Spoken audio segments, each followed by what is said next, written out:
salvación no tardará. En letras grandes para que lo puedan ver. Toda gloria se verá. Del conocimiento la tierra se llenará. Bienaventurados los misericordiosos, porque ellos alcanzarán misericordia. Mateo 5:7.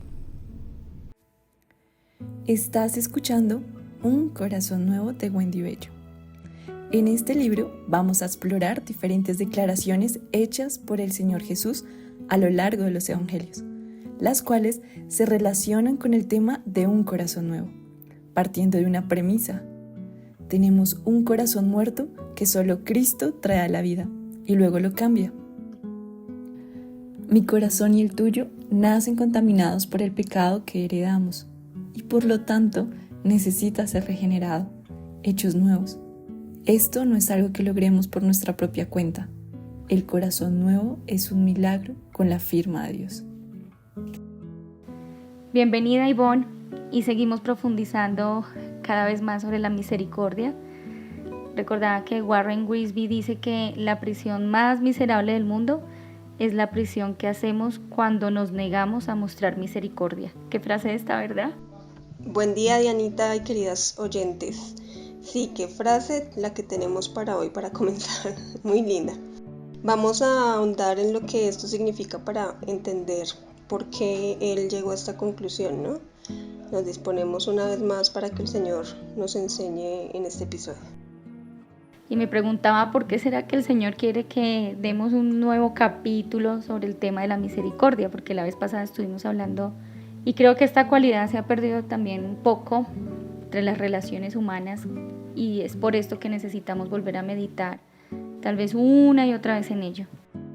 Empecemos diciendo que la palabra misericordia proviene del latín miserere, que significa tener piedad, y cordis, que traduce corazón, es decir, tener piedad de corazón. Además se le añade el sufijo ia, que indica hacia los demás.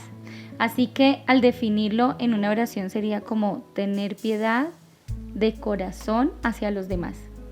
Entendiendo esta palabra, porque hay otros aspectos del carácter de Dios aplicándolos hacia nuestra vida, porque esos atributos de Dios deben impartir nuestra vida de ahora en adelante.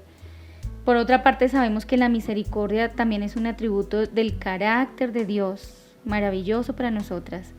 Esta misericordia fue manifiesta en su compasión y bondad hacia nosotras y hacia los pecadores en general. Él otorga perdón y gracia a personas que merecen castigo. Nos dio el perdón que no merecíamos, dado por el puro afecto de su voluntad. Es así como dice las Escrituras. Entonces podemos decir cuánta misericordia hemos recibido de parte del Señor, manifestada a través del perdón, de la reconciliación para con Dios y en la abundancia de su gracia para con nosotras. Ayer hablábamos de la misericordia de Cristo, la que define su carácter, y definitivamente nuestro corazón se llena de gozo, de confianza, de fe, cuando experimentamos su misericordia en nuestra vida. Pero el problema está cuando debemos hacer misericordia a otros y no lo hacemos como con el mismo entusiasmo. Bueno, y siento que en conclusión podemos decir que la misericordia tiene un precio bastante alto, porque cuando debemos tener misericordia sentimos que es como un acto sacrificial, ¿sí?, que otorgamos de corazón a otras personas. Es decir, que definitivamente sí hay un precio alto en esa palabra misericordia. En la muerte de Jesucristo, en su sacrificio, que fue lleno de misericordia por todos. Entonces su misericordia también la experimentamos cuando se cumple en nuestra vida. Pasajes de la palabra cuando están haciendo advertencias serias sobre caminos que no debemos recorrer, sobre actitudes que no debemos tener, sobre nuestra función en el cuerpo, sobre nuestro servicio a Él, a abandonar la idolatría, cuando nos denuncia el pecado y cuantas cosas más, como que cada una de esas palabras de Dios en el hoy, en la parte activa de nuestra vida, cada día, ahí también podemos decir que es parte de su misericordia. Ahora, la misericordia también se revela en la intercesión. El Señor dijo que tendría por nosotros cada día. ¿Recuerdan esos pasajes? Porque tenemos un gran sumo sacerdote que está sentado a la diestra de Dios, Padre, intercediendo por nosotros. Ahí también estamos viendo a Cristo ejerciendo misericordia por nosotras cada día. Ahora bien, en nuestra nueva condición en Cristo como creyentes hoy, en el ejercicio de transmitir la misericordia a otros, somos parte del ejercicio de Dios, estamos en una batalla espiritual. Yvonne y Nancy Lee Demos dice eso, el enemigo, que es Satanás mismo, que está siempre trabajando para oponerse a Dios y su obra en este mundo y ha establecido fortalezas, y pienso en esas fortalezas al traer a memoria las murallas de Jericó, por ejemplo. Recuerda las paredes de doble ancho y de una cerca y de 2 metros y de ancho y la otra de 3 metros y bueno, esas murallas eran altas, anchas y fuertes y la ciudad estaba poderosamente fortificada para resistir gente como los israelitas y solo Dios pudo haber derribado esas murallas de la manera en que lo hizo. Entonces vivimos en un tiempo en el que hay muchas fortalezas, están alrededor nuestro, están en nuestra cultura, a veces las fortalezas más difíciles son las que están en nuestros propios corazones, esos lugares difíciles, esas ataduras con nuestro pasado, estos patrones de vida, esos hábitos pecaminosos de los que no podemos tener victoria o sentimos que no podemos con eso. Y algunos de esos patrones y hábitos y fortalezas están bien establecidas, están bien fortificadas y no parece probable que alguna vez puedan ser conquistadas. Los poderes de la maldad parecen tan grandes. Luego nos damos cuenta de que Dios quiere que tomemos posesión de esas fortalezas, de esos lugares fortificados en nuestro propio corazón y en nuestra cultura. Dios quiere que cada parte de nosotras esté debajo de su reino y su gobierno. Que no hayan pensamientos rebeldes, comportamientos rebeldes, ni motivaciones rebeldes. Él quiere que todo esté bajo su control, pues del Señor es la tierra y todo lo que hay en ella. Lo leímos ahí en Salmo 24:1. Todo le pertenece a Él y un día Él va a ejercer su reino y gobierno sobre toda la tierra. Corporalmente, físicamente, Él va a estar a cargo de todo el universo. Bueno, ¿y cómo puede ocurrir eso? ¿Cómo puede ocurrir en nuestro mundo? ¿Cómo puede suceder en nuestros corazones que Dios venza, que tome el control en estos lugares fortificados? ¿O cómo podemos entrar en el nombre de Cristo y tomar posesión de los Jericó de nuestra vida? Por fe, en humilde oración y dependencia del comandante de las huestes del Señor, es decir, en el Señor Jesucristo mismo. Es el poder de Dios que derriba esas murallas. Nosotras debemos hacer lo que hizo Josué, seguir las indicaciones que Dios nos ha dado en su palabra. No hacerlo de la manera que tienen más sentido para nosotras, sino usarlo como métodos y estrategias nuestras. Las armas de Dios derriban las murallas de Jericó cuando son usadas en la manera de Dios, bajo la instrucción de Dios y en el tiempo de Dios. Exacto, Dianita, y en esta gran batalla debemos conocer esas armas de Dios y aprender a usarlas, ¿no crees? Una de ellas es precisamente la misericordia. Es un arma de Dios porque esta implica acción. La misericordia como tal implica acción. Es un movimiento dentro del campo de batalla. Si no implicara acción, no sería misericordia, sino un acto que se queda en el plano de un mero sentimiento momentáneo, como de compasión, pero como que se te olvida al ratito. Y como nos decías inicialmente, Jesús manifestó su misericordia de muchas formas mientras estuvo en la tierra. Y todas estas fueron palpables y hubo uno o varios beneficiarios de dicha expresión de misericordia en diferentes momentos, ¿no?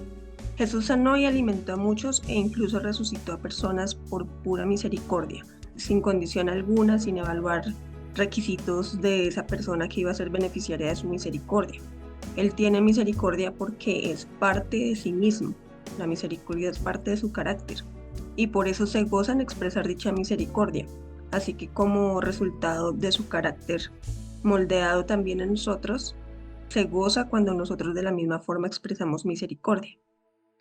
Entonces podemos pensar en esa característica de la misericordia cuando estemos examinándonos delante del Señor. Podemos recordar que la misericordia está como atada a una acción que es producto de la misericordia misma.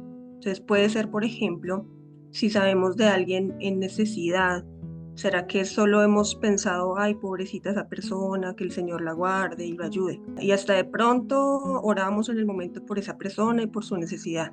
Y lo hacemos pues conscientemente y genuinamente, y está bien.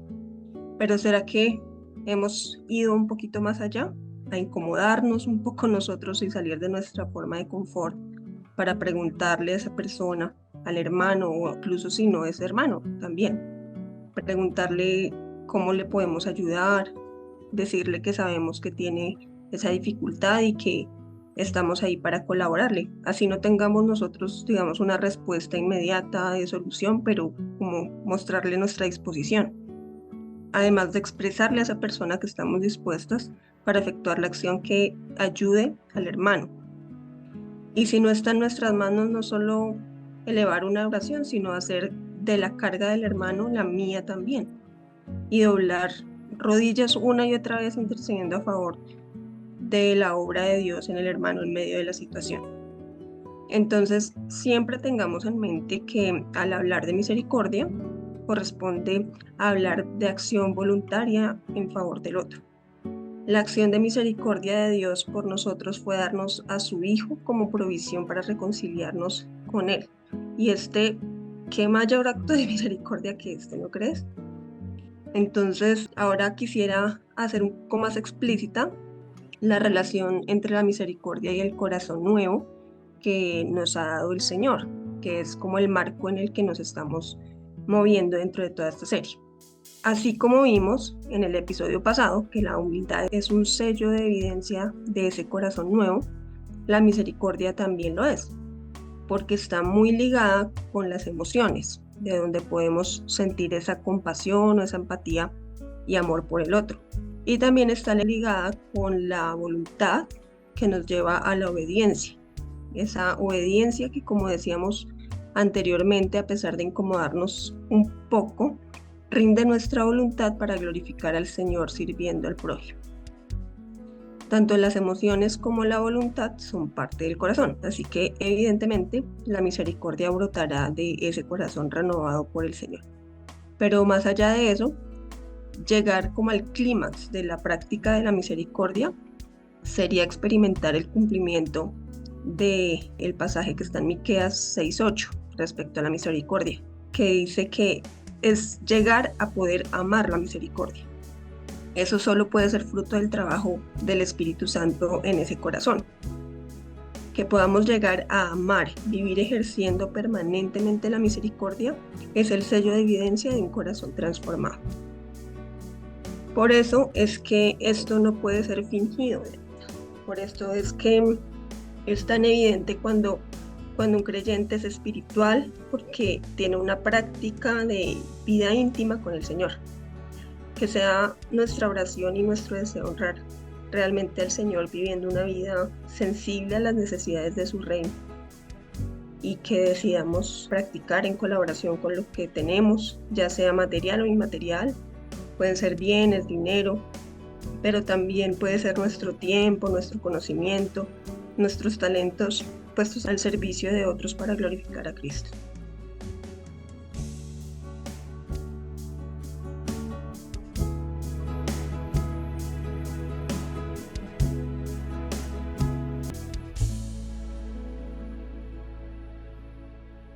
Estabas mencionando de poder honrar al Señor en nuestra vida. Imagínate esta conexión entre el perdón y la misericordia, porque no es solamente los actos que tú realizas como obras de misericordia, sino que hablemos de la misericordia y el perdón. Y me gusta mucho hablar de los ejemplos de mujeres de la palabra, porque sus vidas tomamos enseñanza para nosotras. Y allá en Números 12 vemos que Miriam, en compañía de su hermano Aarón, habló contra Moisés, ¿te acuerdas? Hubo celos y envidias y encontramos una sublevación, una rebelión contra la autoridad de Moisés, que Dios tomó muy seriamente. Miriam fue castigada con lepra y tuvo que permanecer fuera del campamento 7 días. Y el suceso importante está en las últimas palabras que oímos de boca de Miriam, las que tenemos como registradas en las escrituras, que fueron palabras cargadas de criticismo. Estaban envueltas en celos, envidia, orgullo, ambición, egoísmo y obviamente rebelión. Y esas son las últimas palabras que se registran ahí en la Biblia. Entonces, mientras meditaba en esto pensé, ¿qué tal si las palabras que he dicho recientemente a mi familia, empleados o aquellos con quienes estoy en desacuerdo son mis últimas palabras, las que quedan, las que van a recordar? ¿Qué tal si las últimas palabras que le dices a tu esposo, a tus padres o a tus hijos o a tus jefes, pues son las últimas palabras? La lengua es una expresión de nuestro corazón y por ello necesitamos ser muy cuidadosas con las palabras que salen de nuestra boca.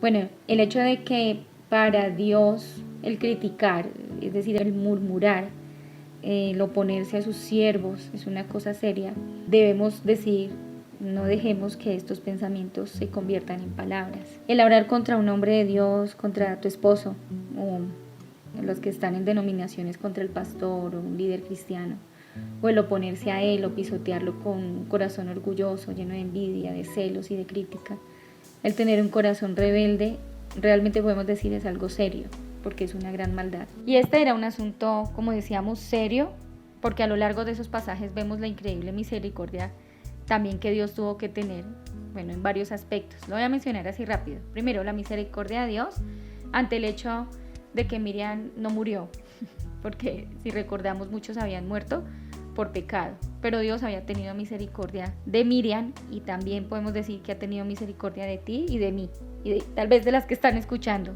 También vemos la misericordia en el hecho de que Moisés intercediera por Miriam. Y yo quiero decir ahí que yo también agradezco al Señor por todas aquellas personas que interceden por mí y claman por misericordia. No sé si ustedes que están escuchando pueden recordar a alguna persona que oran por ti.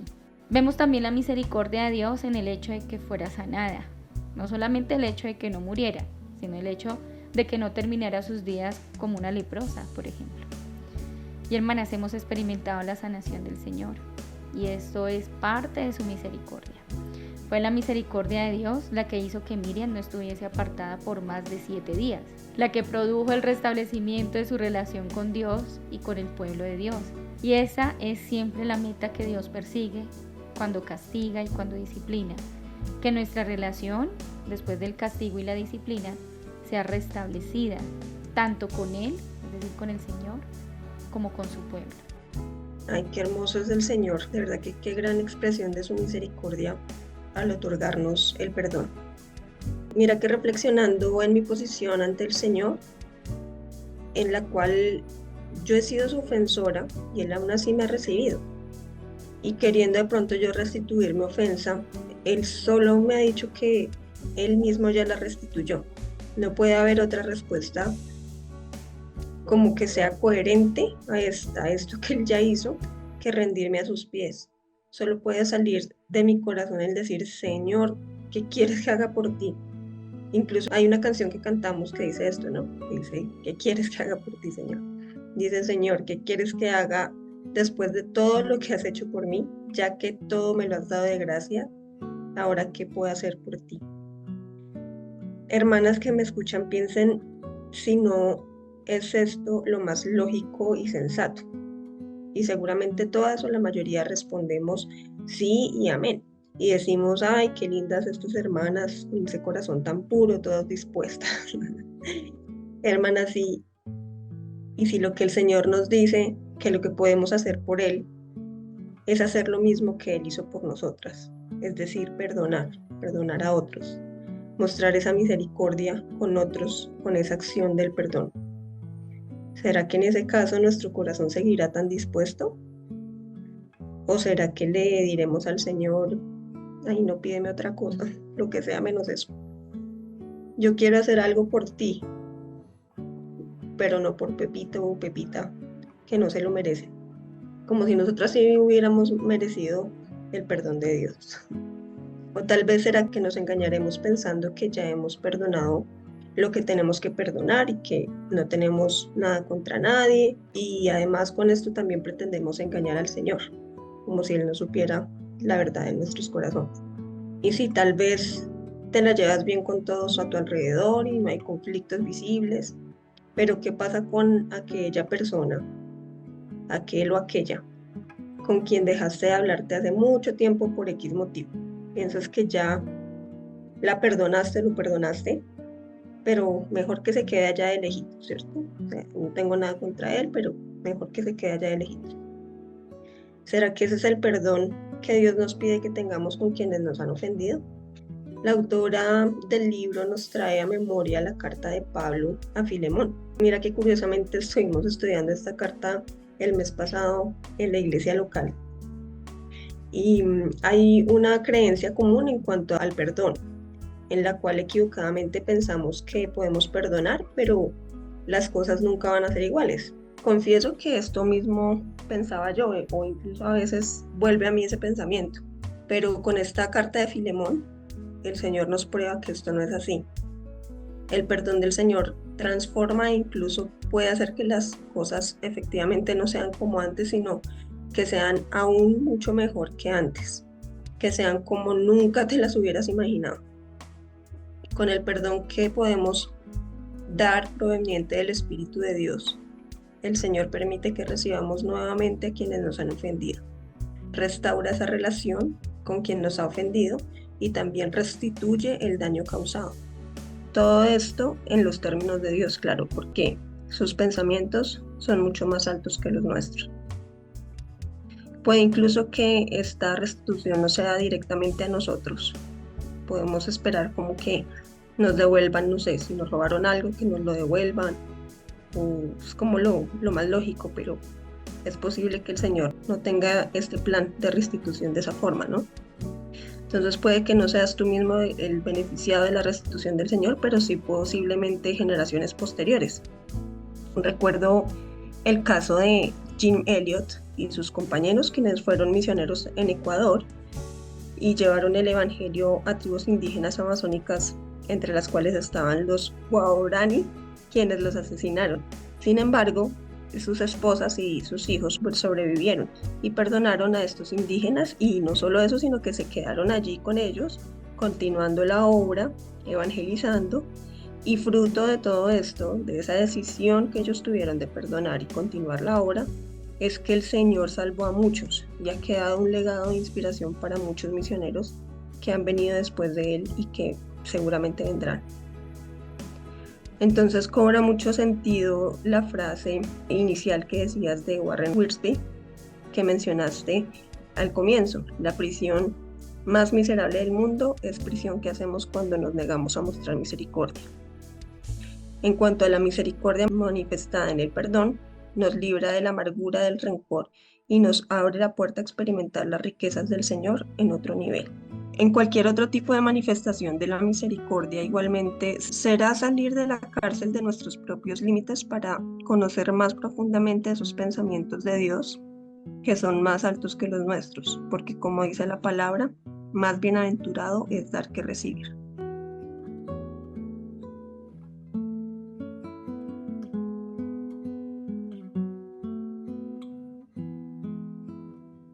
Ivoncita y hermanas que nos escuchan, no solamente encontramos la misericordia que recibimos diariamente, la misericordia a través del perdón, el perdón los unos con los otros, el podernos servir y poder ser parte de la obra, sino que puedo decir que la obra va mucho más allá.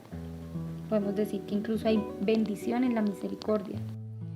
Y miremos los pasajes de Colosenses 3, 12 y 13, que dice: por lo tanto, como escogidos de Dios, santos y amados, revístanse de afecto entrañable y de bondad, humildad, amabilidad y paciencia, de modo que se toleren unos a otros y se perdonen si alguno tiene queja contra otro, así como el Señor los perdonó, perdonen también ustedes. Leí la Nueva Versión Internacional. Entonces dice así: perdonen, y la mejor manera de hablar de la misericordia es manifestarla a través del asunto tan importante del perdón. Como venimos hablando, dice así: quiero que te vistas con todas esas cosas y que perdones. Y en esos pasajes de Colosenses, tan importante es retenerlos, meditarlos, atesorarlos. Nuestra experiencia a veces no se conforma a la palabra y es por causa de nuestra carne. A veces nos herimos los unos a los otros, nos ofendemos muchas veces, dice la Biblia. Pecamos los unos contra los otros. Y pienso que esto es algo inevitable porque todos estamos en un proceso en el Señor.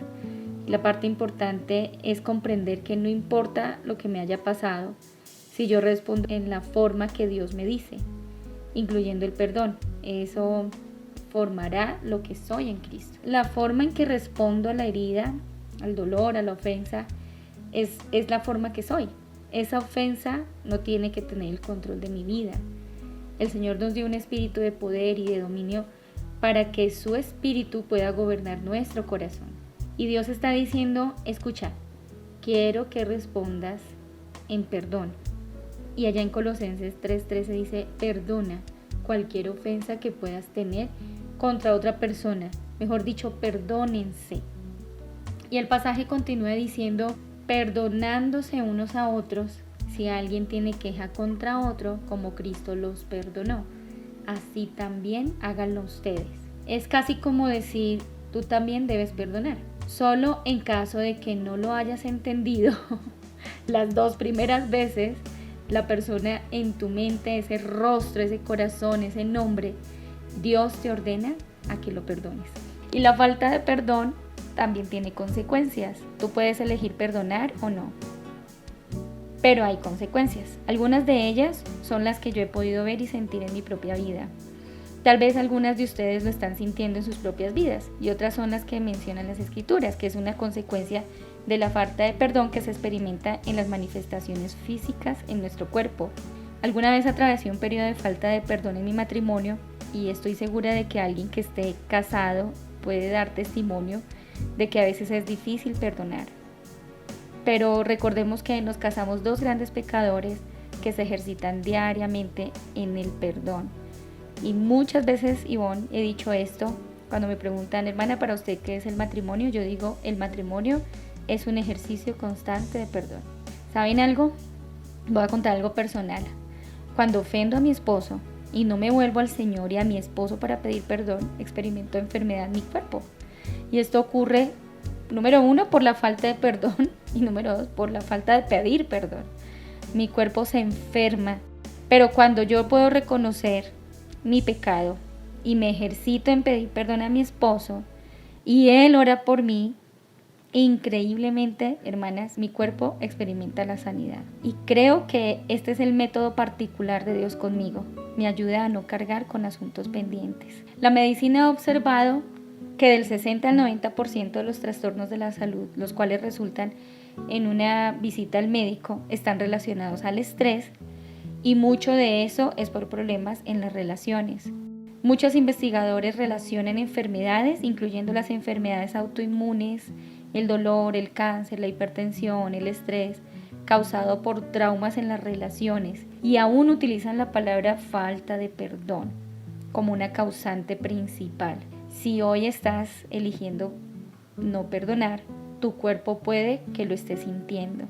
Otra consecuencia es que generalmente experimentamos un aumento en las emociones negativas perjudiciales como el enojo, la amargura, el estrés, la culpa. Y en Efesios 4, 31 y 32 nos habla de esto. Dice, sea quitada de ustedes toda amargura, enojo, ira, gritos, insultos, así como toda malicia. Estas son cosas que no quisiéramos tener, ¿verdad? Entonces la Biblia dice, sea quitada de ustedes. Y luego nos dice, ¿cómo? Sean más bien amables unos con otros, misericordiosos, perdonándose unos a otros. Si quieres obtener libertad de tu enojo, si quieres obtener libertad de tu amargura, de tus insultos, de tu malicia, debes perdonar. Otra consecuencia de la falta de perdón es que no podemos experimentar el perdón de Dios. La instrucción que tenemos en las Escrituras en cuanto a tomar la Santa Cena o comunión dice, antes de venir y recibir, si tienes algo contra alguien, ve y arréglalo primero. Tú lo lees ahí en Mateo 5:23. ¿Has leído esto? Ahora la pregunta es, ¿lo tomas en serio? ¿O simplemente participas de la mesa a la ligera? La Biblia nos dice en Marcos 11:25, y cuando estén orando, perdonen si tiene algo contra alguien, para que también su Padre que está en los cielos les perdone a ustedes sus transgresiones. Que nuestras oraciones pueden estar siendo estorbadas por la falta de perdón. La peor consecuencia de la falta de perdón es que le damos el control a Satanás. Se lo comprueba en 2 Corintios 2, 10 y 11 dice, pero a quien perdonen algo, yo también lo perdono, porque en verdad lo que yo he perdonado, si algo he perdonado, lo hice por ustedes en presencia de Cristo, para que Satanás no tome ventaja sobre nosotros, pues no ignoramos sus planes. ¿Lo ven? Una razón por la que Dios dice, te imploro que perdones hoy, es para que puedas ponerte en un lugar donde cooperes con la verdad de Dios y el poder de su palabra, en vez de cooperar con Satanás y el poder de la atadura en tu vida. Que Satanás no tome ventaja, hermanas. La falta de perdón no nos ayuda en nada. La falta de perdón nos acarrea enfermedad, atadura emocional al pasado, a los ofensores pasados. El perdón no es una emoción, no lo vas a sentir y a veces de verdad no sientes perdonar. La verdad es que el perdón es una decisión. Tú lo lees en Salmo 7, dice, oh Señor, Dios mío, en ti me refugio, sálvame todo el que me persigue y líbrame. No sea que alguno desgarre mi vida como león y me despedace sin que haya quien me libre. ¿No se siente así a veces cuando tienes a alguien que perdonar y va a ser desplazada por la falta de perdón? Mira lo que dice, oh Señor, Dios mío, si yo te he hecho esto, si hay en mis manos injusticia, si he pagado con el mal al que estaba en paz conmigo, o he despojado al que sin causa era mi adversario, que el enemigo me persiga y me alcance, que pisotee en mi tierra mi vida y eche en el polvo mi gloria. Tremendo, Dianita, tremendo. Y yo creo que, mira, vale la pena explorar otro ejemplo de la palabra que nos muestran la bendición de aquellos que ejercen misericordia y perdón. Por ejemplo, continuando la línea de la misericordia manifestada con perdón, podríamos citar el ejemplo de José perdonando a sus hermanos. Muchas de las que están oyendo saben la historia de José. Para las que de pronto no la conocen, hacemos un resumen rapidito, muy cortico. Entonces, José fue vendido como esclavo por sus hermanos y tras vivir en esclavitud con todo lo que esto implicaba. Esto es una historia real, esto sucedió, entonces imagínense lo que implica vivir en esclavitud. Aún así, por gracia, la gracia del Señor, la gracia que el Señor le dio a José, su situación cambió drásticamente de ser esclavo a ser el segundo al mando en Egipto, en el lugar donde fue esclavizado.